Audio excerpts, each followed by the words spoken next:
Hello, dear students. Hi. How are you? Fit for TikTok. कैसे है? अच्छी. I am Sayyid Naseebzada, Senior Subject Specialist in Chemistry, and in front of you, I am going to discuss a new topic, and that is characteristic properties of transition elements. Students periodic table पर इसी chapter में बहुत सारी videos मौजूद है। Transition elements है, S block है, P block है, डी ब्लॉक है, एफ ब्लॉक है, मेटल है, नॉन मेटल है, मेटालाइड है, सॉलिड्स है, लिक्विड है, गैसेस है, जो भी है वो भी है, ये भी है, सब कुछ है। ठीक है, तो इस पर बहुत सारी वीडियोस में अपलोड कर चुका हूं। अब यहाँ पर स्पेसिफिकली हम ट्रांजिशन एलिमेंट्स के बारे में पढ़ेंगे, उनकी कैरेक्टरिस्टिक प्रॉपर्टीज के बारे में। कैरेक्टरिस्टिक प्रॉपर्टीज, तो स्टूडेंट्स की कैरेक्टरिस्टिक प्रॉपर्टीज पर एक वीडियो भी मौजूद है इसी प्लेलिस्ट में, इसी चैप्टर में। Characteristic properties are those properties which are special for elements और ग्रुप्स। वो खसूसियात जो किसी खास ग्रुप या खास एलिमेंट्स के लिए मखसूस हो। अगर एक ग्रुप के लिए वो प्रॉपर्टीज मखसूस है तो दूसरी ग्रुप के एलिमेंट्स में वो प्रॉपर्टीज नहीं होंगी। अगर एलिमेंट्स के लिए मखसूस है तो दूसरे एलिमेंट्स में वो प्रॉपर्टीज नहीं होंगी। स्पेशलाइज्ड प्रॉपर्टीज को कहते हैं characteristic properties of transition elements. अब ट्रांजिशन एलिमेंट्स फिर दो किस्म के हैं, एक डी ब्लॉक ट्रांजिशन एलिमेंट्स है और एक एफ ब्लॉक है। डी ब्लॉक वाले हम पढ़ेंगे यहां पर, ठीक है। तो ये आपके सामने बोर्ड पर मौजूद है, मैं एक्सप्लेन करता जाता हूं। सबसे पहले है ट्रांजिशन एलिमेंट्स की कैरेक्टरिस्टिक प्रॉपर्टीज में that they have high densities. ये काफी भारी होती है, भारी होती है। अगर डेंसिटी की बात हम करते हैं तो डेंसिटी का फार्मूला है m/v, mass by volume, mass per unit volume. Density और मास का डायरेक्ट रिलेशन है। जब मास ज्यादा होता है तो डेंसिटी ज्यादा होती है, जब मास कम होता है तो डेंसिटी कम होती है। वॉल्यूम के साथ इनवर्स रिलेशन है। वॉल्यूम अगर ज्यादा है तो डेंसिटी कम होगी, वॉल्यूम कम होगा तो डेंसिटी ज्यादा होगी, ठीक है। अब transition elements have high densities are they have higher comparatively को अगर हम यूज करते हैं, they have higher densities as compare to other elements. क्यों हायर डेंसिटीज क्यों है? रीजन भी बताया गया है। Due to closely packed sub structures, इनके स्ट्रक्चर में क्लोज पैकिंग है, स्ट्रॉन्ग मेटालिक बॉन्ड है, एटम नजदीक है, थोड़ी सी एरिया में बहुत सारे एटम्स है। तो जब थोड़ी एरिया में एटम ज्यादा होंगे, तो जब ज्यादा एटम होंगे तो मास ज्यादा होगा, जब मास ज्यादा होगा तो डेंसिटी ज्यादा होगी, ठीक है। अब यहां पर आते हैं एक दो एग्जांपल यहां पर हमने लिए हैं। अगर हम देखें तो आयरन और टंगस्टन की डेंसिटीज को देखते हैं। आयरन Fe, इसका लेटर नेम है फेरम, कॉमन इंग्लिश में हम इसको आयरन बोलते हैं।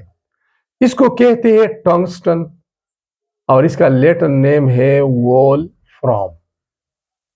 ये तो आयरन की डेंसिटी को चेक करो, 7.87 ग्राम पर सेंटीमीटर की। वाटर की कितनी है?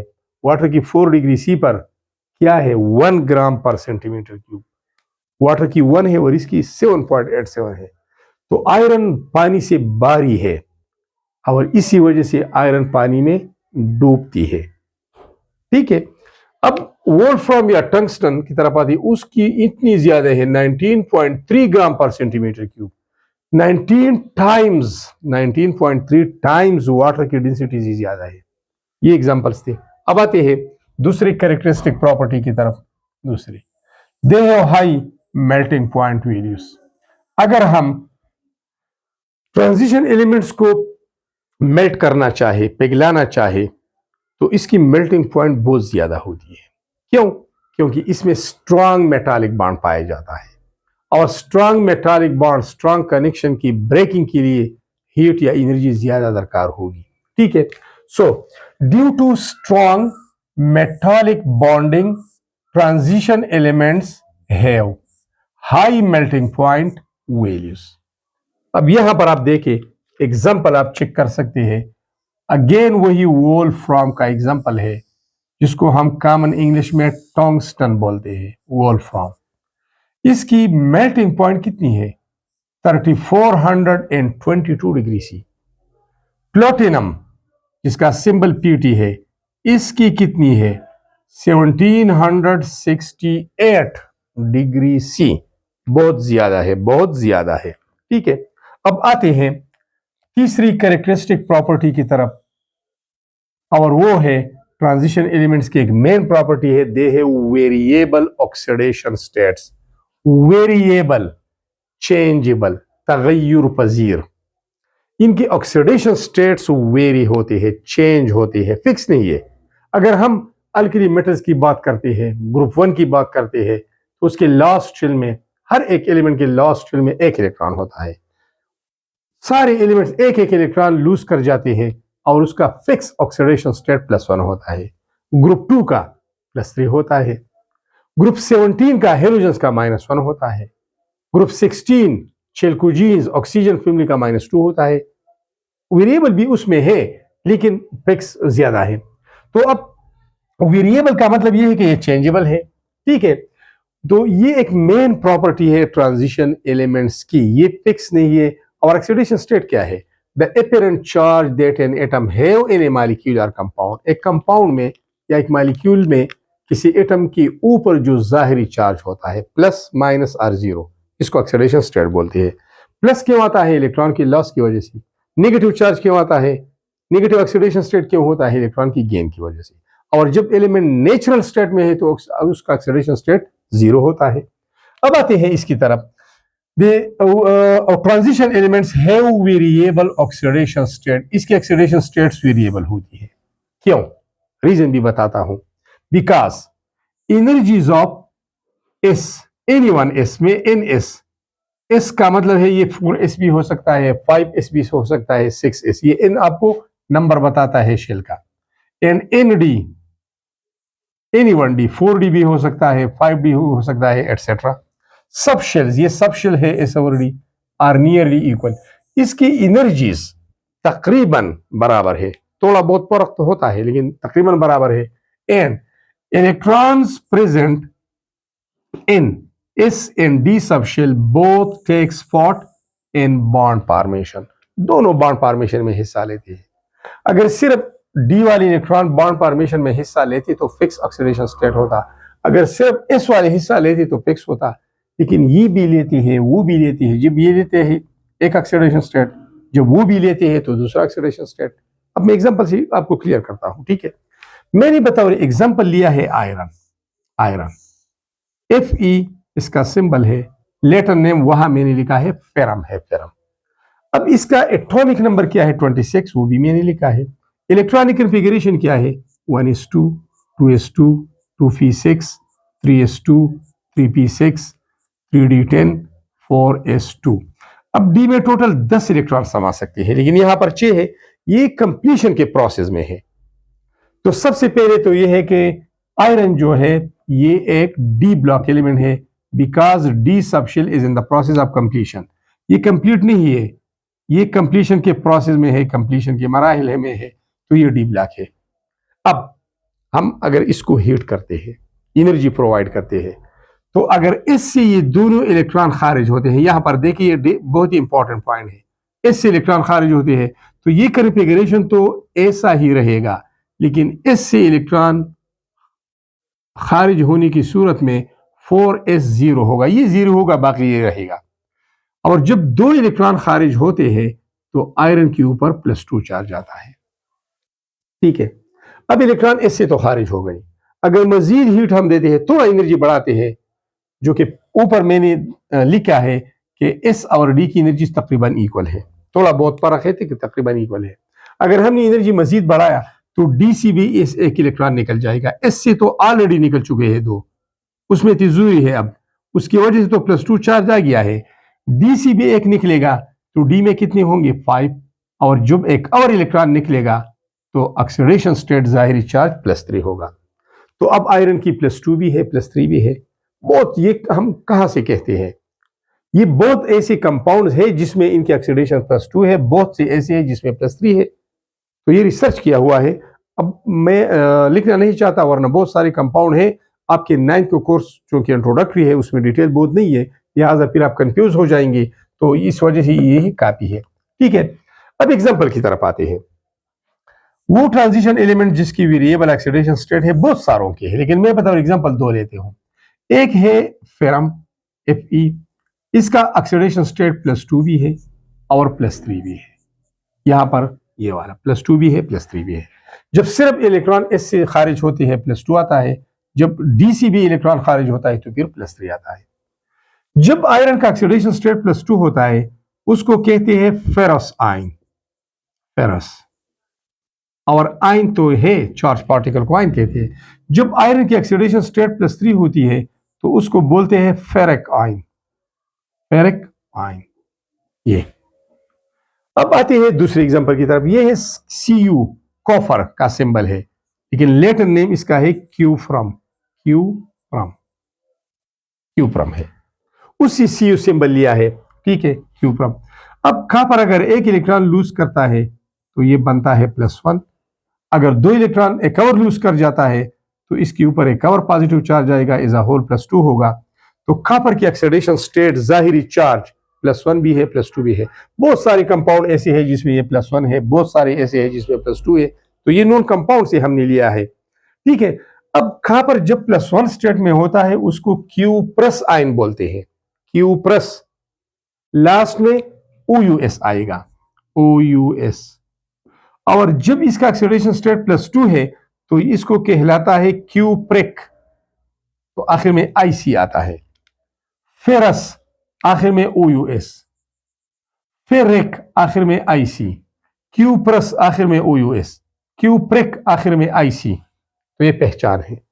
अगर आपसे पूछा जाए कि आयरन की 2 ऑक्सीडेशन स्टेट्स है, ठीक है, आपको ये बात बताई गई कि 2 ऑक्सीडेशन स्टेट है, आपको पता भी नहीं था कि कितनी है, लेकिन बता दिया जाता है कि 2 है। फिर आपको ये भी पता नहीं कि 2 है कौन कौन से है, ये भी बताया जाता है कि एक +2 है एक +3 है। अब ये भी बताया जाता है कि इस एक का नाम फेरस आयन है, दूसरे का नाम फेरिक आयन है। ये 3 चीजें आपको बताई जाती है।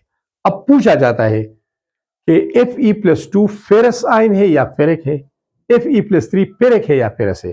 तो दोनों में से जो भी लोअर ऑक्सीडेशन स्टेट होगा उसके आखिर में OUS आएगा, तो ये फेरस आयन होगा। जब इन दोनों में से ये हाई ऑक्सीडेशन स्टेट है तो ये फेरिक होगा, आखिर में IC आएगा। अगर इसके बारे में पूछा जाए तो ये +1 है, ये लोएस्ट है as compare to this one, ये तो ये Q+ होगा और ये Q' होगा। अब आते हैं स्टूडेंट्स एक और प्रॉपर्टी की तरफ, ट्रांजिशन मेटल की कैरेक्टरिस्टिक प्रॉपर्टीज में से, दे form coloured compounds. Transition metals की जितनी भी कंपाउंड्स है वो कलर्ड है, कलर रंगीन है। अगर हम कॉपर सल्फेट की बात करते हैं, नीला तोता जिसको ब्लू आइट्रॉल भी कहते हैं उसकी बात करते हैं, उसकी ब्लू कलर है। अगर हम बात करते हैं हीमोग्लोबिन की तो वो आयरन एक ट्रांजिशन एलिमेंट है, उसका कोऑर्डिनेशन कंपाउंड है, कोऑर्डिनेशन कॉम्प्लेक्स है, और उसी की वजह से हमारे ब्लड का कलर रेड है। अगर हम क्लोरोफिल की बात करते हैं तो वो ग्रीन है। बहुत सारे एग्जांपल्स है। ठीक है, एक बात ये बस लिखना है कि transition elements form their compounds are coloured, are they form colour compound, ये रंगीन कंपाउंड बनाते हैं। They form coloured, colored means bright, bright, show, eye catching, जाजिब नजर, जिस पर नजर जमती है, जो नजर को अच्छा लगता है, तो ये आई कैचिंग कलर वाले कंपाउंड्स बनाते हैं, बहुत ब्राइट होते हैं, शानदार होते हैं। कलर्स अब हम लिखते हैं कॉपर कंपाउंड्स, कॉपर की जितनी भी कंपाउंड है जिसमें कॉपर है, कॉपर फॉर एग्जांपल ये कॉपर सल्फेट है CuSO4, इसमें कॉपर है। तो कॉपर की ज्यादातर कंपाउंड ब्लू होते हैं, ब्लू इन कलर और green in colour. Compound to compound colour change होता है, क्योंकि कॉपर सल्फेट फॉर्म में भी होता है, नाइट्रेट फॉर्म में, क्लोराइड, कार्बोनेट, फॉस्फेट एक्सेट्रा। अब क्रोमियम कंपाउंड है, क्रोमियम भी एक ट्रांजिशन एलिमेंट है, Cr इसका सिंबल है। इसके कंपाउंड ज्यादातर कलर्ड है और ग्रीन भी है।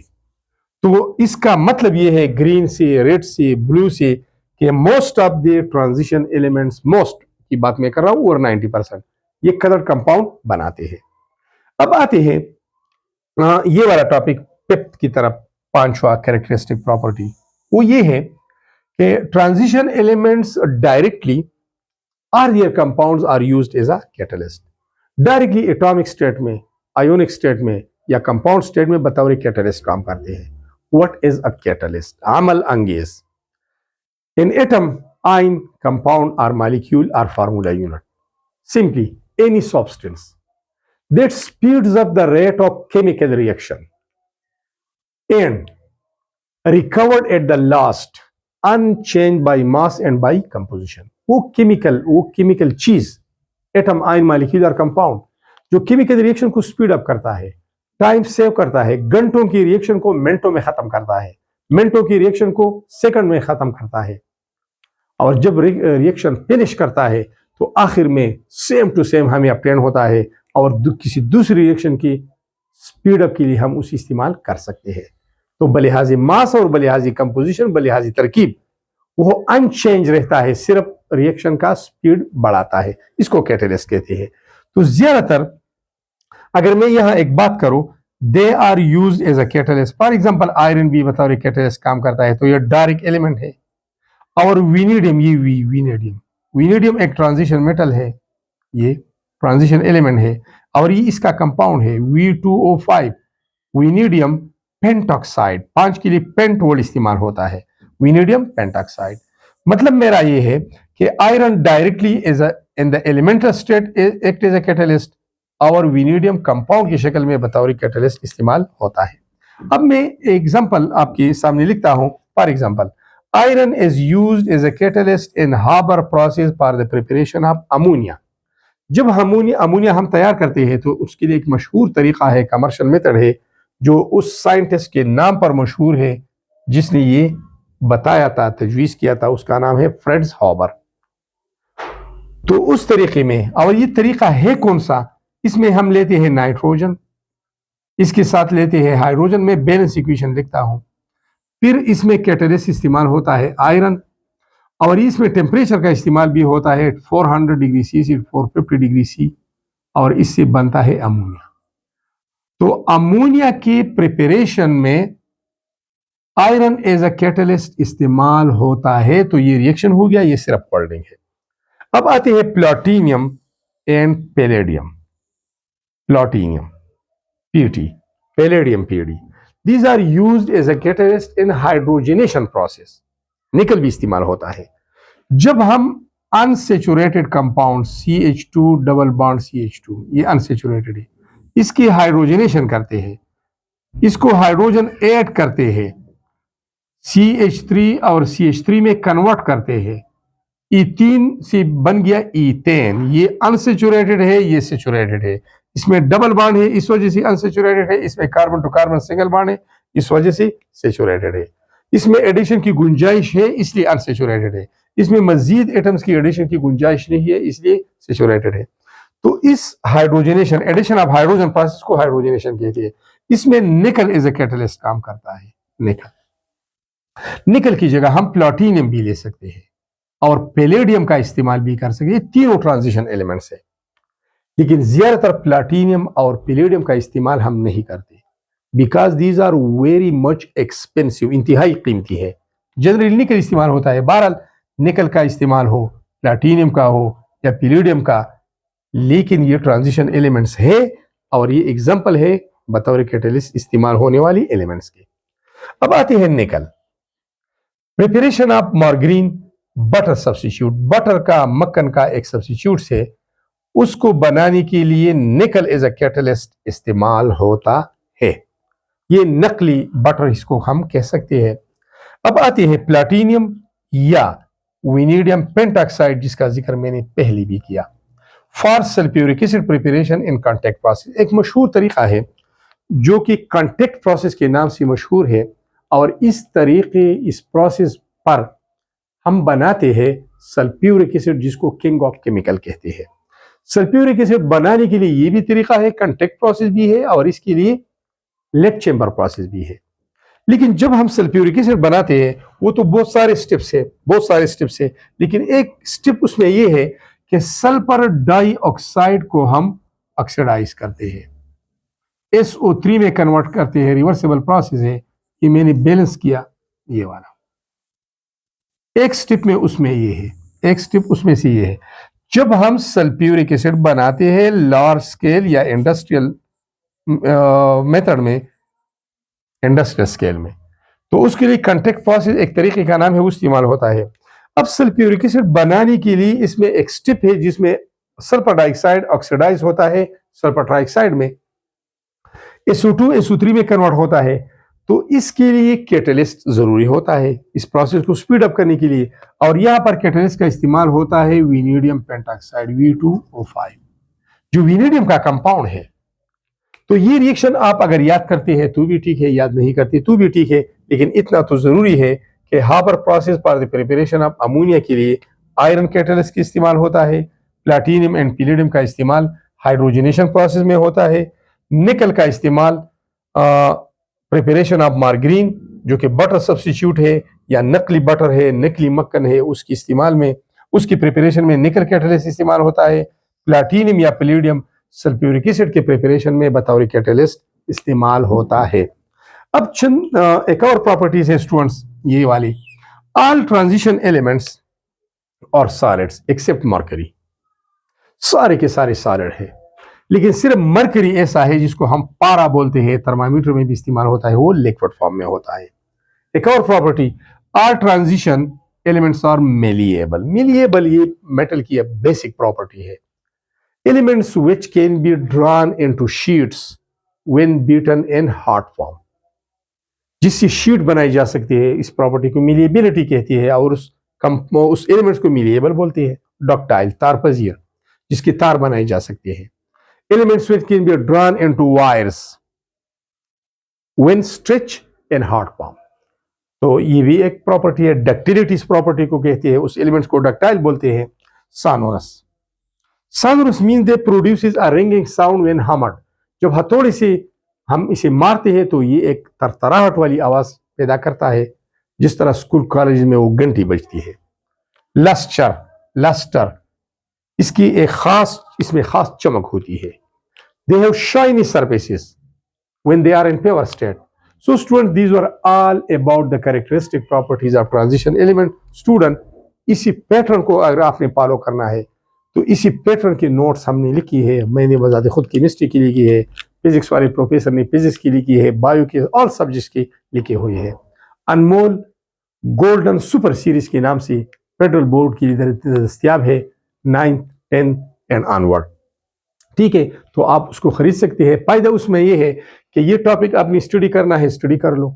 इसके बॉटम पे एक बारकोड लगा होगा और उसमें यही वीडियो आपको, जब आप कोड को स्कैन करेंगे मोबाइल से, यही वीडियो आपको प्ले होगी। तो अब अगर आपको ये वीडियो अच्छी लगी है तो लाइक देना, दोस्तों के साथ ये चैनल शेयर करना। Thanks a lot.